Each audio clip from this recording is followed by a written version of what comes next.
नमस्कार दोस्तों, यूनियर क्लासेस में आपका स्वागत है। आज देखो मैं लेके आया हूँ कुछ इंपॉर्टेंट क्वेश्चन जो जेड ICR के लिए इम्पोर्टेंट है।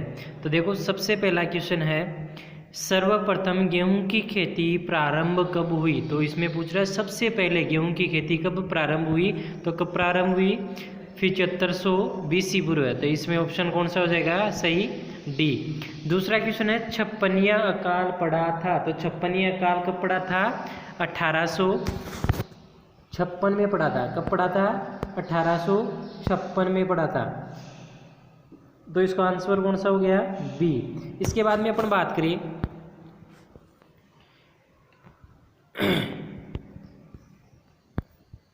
तीसरा क्वेश्चन देखो, प्रथम सिंचाई आयोग का गठन हुआ था। तो प्रथम सिंचाई आयोग का गठन कब हुआ था, 1901 में हुआ था। तो ऑप्शन कौन सा हो गया, सही बी। क्वेश्चन नंबर 4 है, 1943 में धान की कौन सी व्याधि के कारण बंगाल अकाल पड़ा था। तो कौन सी व्याधि के कारण पड़ा था, तो इसमें ऑप्शन हो जाएगा सी, भूरी पत्ती दबा रोग है उसके कारण 1943 में कौन सा अकाल पड़ा था, बंगाल अकाल पड़ा था। क्वेश्चन नंबर 5 की बात करें, ट्राइसेम प्रोग्राम कब शुरू हुआ। ट्राइसेम प्रोग्राम कब शुरू हुआ, तो कब हुआ था। तो इसमें देखो ऑप्शन हो जाएगा बी, 1979 में शुरू हुआ था। अब आगे क्वेश्चन नंबर 6 है, राष्ट्रीय कृषि नवाचार प्रोग्राम NAIP कब शुरू हुआ। तो कब शुरू हुआ, इसका आंसर हो जाएगा क्वेश्चन नंबर 6 का 2006 में। तो option number C. Question number 7 है, पेडोलॉजी के अंतर्गत अध्ययन किया जाता है। तो मैंने एक दिन बताया था आपको, पेडोलॉजी के अंतर्गत किसका अध्ययन किया जाता है, एक तो मृदा की प्राकृतिक अवस्था और एक मृदा की उत्पत्ति व वर्गीकरण का। तो ऑप्शन कौन सा हो जाएगा, डी, ए और सी दोनों। क्वेश्चन नंबर 8 है, मानसून किस भाषा का शब्द है। तो मैंने बताया था मानसून शब्द की उत्पत्ति किससे हुई है, मौसम से हुई है। और ये कौन सी भाषा का शब्द है, अरबी भाषा का शब्द है। अब बात करें क्वेश्चन नंबर 9, तो भारत में शुद्ध फसल बोया गया क्षेत्र, मैंने ये भी बताया था एक दिन पहले। तो शुद्ध फसल बोया गया क्षेत्र कितना है भारत में, तो कितना है 141 मिलियन हेक्टेयर। तो ऑप्शन नंबर डी सही हो जाएगा इसका। आगे देखो क्वेश्चन नंबर 10। क्वेश्चन नंबर 10 की बात करते हैं, राजस्थान में फसल सघनता प्रतिशत कितनी है। तो फसल सघनता प्रतिशत की बात करें तो कितनी है, 128 से 130%। तो ऑप्शन नंबर ए सही हो जाएगा।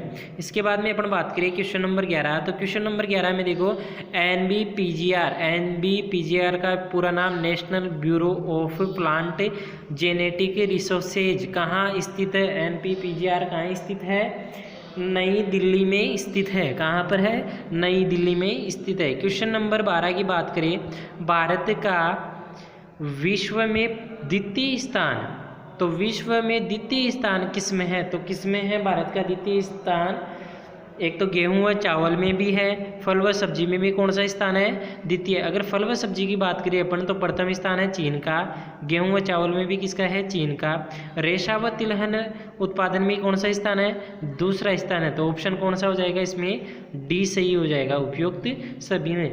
क्वेश्चन नंबर 13 की बात करें, भारत का प्रथम स्थान है। तो प्रथम स्थान की अगर अपन बात करें तो प्रथम स्थान देखो, सब्जी उत्पादन में भी नहीं है प्रथम स्थान, और फसल उत्पादन में भी नहीं है। तो कौन से में आ जाएगा, दूध व मसाले उत्पादन में प्रथम स्थान है। अब बात करें अपन मसाला, तो सबसे ज़्यादा अगर मसाला उत्पादन देखिए भारत में तो कहाँ पर होता है, केरल में होता है। केरल को मसालों का घर कहते हैं। क्वेश्चन नंबर 14 की बात करें, भारत सरकार द्वारा राष्ट्रीय बागवानी वर्ष कब घोषित किया। तो कब घोषित किया, तो क्वेश्चन नंबर 14 का आंसर हो जाएगा 2012 में। राष्ट्रीय बागवानी वर्ष कब था, 2012 में। इसके बाद में अपन बात करें, विश्व वन दिवस कब मनाया जाता है। तो कब मनाया जाता है, विश्व वन दिवस 21 मार्च को मनाया जाता है। तो ऑप्शन नंबर 20 का सही हो जाएगा। क्वेश्चन नंबर 16 की बात करें, किसान दिवस कब मनाया जाता है। तो किसान दिवस कब मनाया जाता है, किसान दिवस की बात करें तो 23 दिसंबर को क्या मनाया जाता है, किसान दिवस मनाया जाता है। क्वेश्चन नंबर 17 है, टिकाऊ खेती को कहते हैं? टिकाऊ खेती को क्या कहते हैं? तो टिकाऊ खेती को देखो कार्बनिक खेती भी कहते हैं, प्राकृतिक खेती भी कहते हैं और पारिस्थितिकी खेती भी कहते थे। ऑप्शन कौन सा सही हो जाएगा? डी सही हो जाएगा।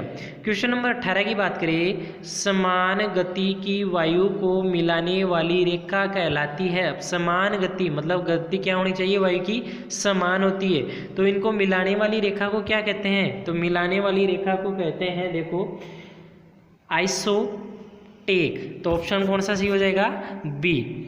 अब बात करें 19वां क्वेश्चन, लाइसीमीटर यंत्र काम में लिया जाता है। तो लाइसीमीटर यंत्र काम में लिया जाता है किसके लिए? एक तो वाष्पोत्सर्जन नुकसान नापने के लिए, मतलब वाष्प के रूप में जल का कितना नुकसान हो गया उसको मापने के लिए काम में लिया जाता है। एक निक्षालन नुकसान का पता है, मतलब निक्षालन क्या होता है? पौधे की मृदा की ऊपरी सतह पर क्या पाए जाते हैं? पोषक तत्व पाए जाते हैं, और वो पोषक तत्व कहाँ पर चले जाते हैं? निचली सतह में चले जाते हैं। तो इसके लिए कौन सा यंत्र काम में लेते हैं? लाइसीमीटर यंत्र काम में लेते हैं। तो ऑप्शन कौन सा हो जाएगा? सी। ए व ये है बी, यहाँ पर बी करना सी की जगह, ए व बी दोनों।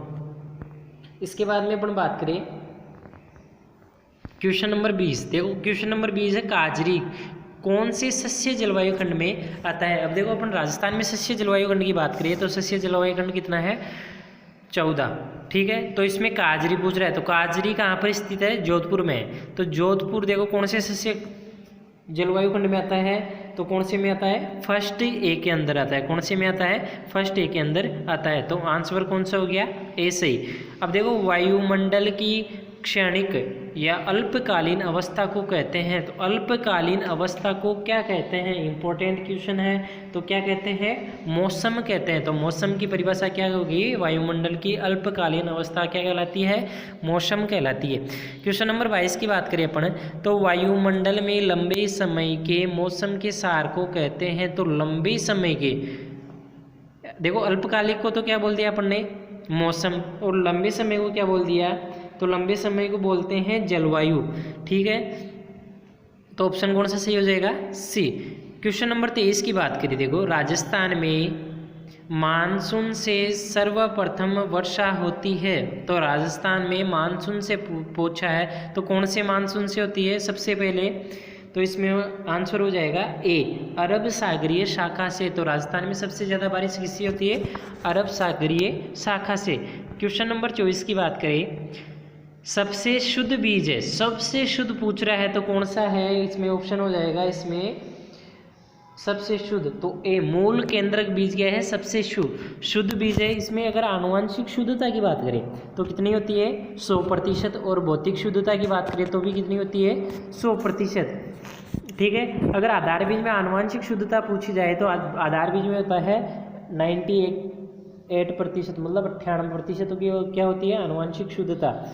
इसके बाद में प्रमाणित बीज की बात करें तो प्रमाणित बीज में होती है आनुवंशिक शुद्धता होती है वो 95%, और भौतिक शुद्धता होती है वो 80%। पंजीकृत बीज की बात करें तो पंजीकृत देखो राजस्थान में नहीं पाया जाता है, सॉरी भारत में नहीं पाया जाता है। आगे बात है क्वेश्चन नंबर 25 में देखो बीज अधिनियम कब बना? तो बीज अधिनियम की बात करें तो बीज अधिनियम कब बना? 1966 में। ठीक है, इसके बाद में क्वेश्चन नंबर 26 है, टेट्राजोलियम परीक्षण किया जाता है। तो टेट्राजोलियम परीक्षण किया जाता है किसमें? टेट्राजोलियम। तो टेट्राजोलियम किया जाता है जीवन क्षमता ज्ञात करने के लिए। तो ऑप्शन सी सही हो जाएगा। ठीक है, क्वेश्चन नंबर 27 की बात करें, बीजों की जीवन क्षमता ज्ञात करते हैं। तो बीजों की जीवन क्षमता ज्ञात करते हैं ग्रोडेक्स परीक्षण से भी करते हैं, इंडिगो कार्माइन डाई से भी करते हैं, टेट्राजोलियम से भी करते हैं। तो ऑप्शन कौन सा सही हो जाएगा? डी, उपयुक्त सभी से। क्वेश्चन नंबर 28 की बात करें तो बीजों का कम से कम वास्तविक मान होना चाहिए। तो वास्तविक मान कम से कम कितना होना चाहिए? 75% होना चाहिए। वास्तविक मान की बात करें अपन तो 75% से अधिक होना चाहिए। देखो अगर 75% से कम हो जाएगा तो वो वास्तविक मान नहीं होगा। क्वेश्चन नंबर 29 की बात करें, गेहूं के बीजों का परीक्षण भार। तो गेहूं के बीजों का परीक्षण भार पूछ रहा है। तो मैंने बताया था आपको, गेहूं पढ़ाया था तब, तो कितना है 40 ग्राम। गेहूं के बीजों का परीक्षण भार कितना हो गया 40 ग्राम। इसके बाद में अपन गेहूंसा की बात करें तो गेहूंसा के बीजों का परीक्षण भार कितना होता है 2 ग्राम होता है। क्वेश्चन नंबर 30 है बीज सूचकांक कहलाता है। मैंने बताया था आपको, दलहनी फसलें पढ़ाई थी तब, कि बीज सूचकांक सीड इंडेक्स किसे कहते हैं। तो सीड इंडेक्स कहलाता है 100 बीजों के भार को क्या कहते हैं सीड इंडेक्स। और एक होता है टेस्ट वेट, ठीक है। टेस्ट वेट की बात करें तो 1000 बीजों के भार को क्या बोलते हैं टेस्ट वेट बोलते हैं। आगे बात करें अपन क्वेश्चन नंबर 31, तो आलू की सुषुप्त अवस्था तोड़ने हेतु छिड़काव करते हैं। तो आलू की सुषुप्त अवस्था तोड़ने के लिए थायो यूरिया का उपयोग किया जाता है। तो ऑप्शन डी इसमें राइट होगा। क्वेश्चन नंबर 32 की बात करें, सीड प्लॉट तकनीक आलू में अपनाते हैं। तो क्या अपनाते हैं देखो, तो इसमें ऑप्शन हो जाएगा सी, ए व बी दोनों। एक तो वायरस मुक्त पौधे प्राप्त करने हेतु, मतलब वायरस मतलब रोगों से बचाव हेतु किसका प्रयोग किया जाता है सीड प्लॉट तकनीक। एक होता है एफिड या जो कीट होते हैं उनके मुक्त पौधे प्राप्त करने हेतु। इसके बाद में अपन बात करें क्वेश्चन नंबर 33, तो 33 देखो, संकर बाजरा में आधार बीज उत्पादन हेतु न्यूनतम पृथक्करण दूरी रखते हैं। तो अपन को कौन सा बीज प्राप्त करना है आधार बीज। तो आधार बीज के लिए कितनी पृथक्करण दूरी रखते हैं 1000 मीटर रखते हैं। गेहूं में अगर पृथक्करण दूरी पूछे तो कितनी रखते हैं 3 मीटर रखते हैं। क्वेश्चन नंबर 34 की बात करें, मूंगफली में आधार बीज उत्पादन हेतु पृथक्करण दूरी। तो मूंगफली की बात करें तो मूंगफली में काम में लेते हैं कितनी 3 मीटर। तो राइट कौन सा हो जाएगा ए। आगे बात करें क्वेश्चन नंबर 35, तो बड़े पेड़ों की कतारों के बीच फसल लेना क्या कहलाता है। तो बड़े पौधों के बीच पेड़ों के बीज पूछ रहा है, तो कौन सी हो जाएगा ऑप्शन एले फार्मिंग। 11वीं क्लास में पढ़ा होगा आपने एले फार्मिंग। इसमें क्या करते हैं बड़े पेड़ों के बीच में फसलें उगा देते हैं, उसे क्या बोलते हैं एले फार्मिंग। क्वेश्चन नंबर 36 है, निम्न में से केच फसल है। केच फसल कौन सी है। तो केच फसल की बात करें, मूंग भी क्या है केच फसल है। केच का अर्थ होता है सहायक फसलें, तो मूंग भी है, उड़द भी है और प्याज भी है, ठीक है। अब मूंग की बात करें तो मूंग 60 दिनों के अंदर पककर तैयार हो जाती है। क्वेश्चन नंबर 37 की बात करें तो क्वेश्चन नंबर 37 है, निम्न में से नगदी फसल का उदाहरण है। अब नगदी मतलब फसल को बोने के बाद कटाई करने के बाद तुरंत, कटाई के तुरंत बाद क्या होता है रोकड़ मतलब कैश प्राप्त हो जाता है नगदी फसल, ठीक है। तो कौन सी है इसमें बात करें, देखो आलू भी कौन सी है नगदी फसल है, और गन्ना भी नकदी फसल है, और कपास भी क्या है नकदी फसल है। तो ऑप्शन कौन सा सही हो जाएगा डी। इसके बाद में अपन बात करें, आगे बात करें अपन 38वां क्वेश्चन। देखो 38वां क्वेश्चन है, फास फसल किसे कहते हैं ट्रेप क्रॉपिंग किसे कहते हैं। तो ट्रेप क्रॉपिंग की बात करें अपन तो टेप क्रॉपिंग कहते हैं जो कीटों व व्याधियों को अपनी तरफ आकर्षित करे, उसे क्या कहते हैं टेप क्रॉपिंग कहते हैं। तो ऑप्शन कौन सा सही हो जाएगा इसमें ए सही हो जाएगा। आगे बात करें अपन क्वेश्चन नंबर 39, तो 39 में देखो, एक खेत में एक निश्चित पंक्ति में मुख्य फसल के बीच दूसरी फसल लगाना, मतलब पहली फसल बो दी उसकी 2 पंक्तियां बो दी, अब दोनों पंक्तियों के बीच में कौन सी फसल मतलब दूसरी फसल की अगर पंक्ति उगा रहे थे उसे क्या बोलते हैं, तो उसे बोलते हैं अपन देखो अंतरासस्य फसल। कौन सी फसल बोलते हैं अंतरासस्य फसल। तो इसमें कौन सा ऑप्शन सही हो जाएगा सी। इसके बाद में अपन बात करिए क्वेश्चन नंबर 40, देखो शुष्क खेती की जाती है। तो शुष्क खेती कहाँ पर की जाती है, देखो कितनी वर्षा की आवश्यकता होती है।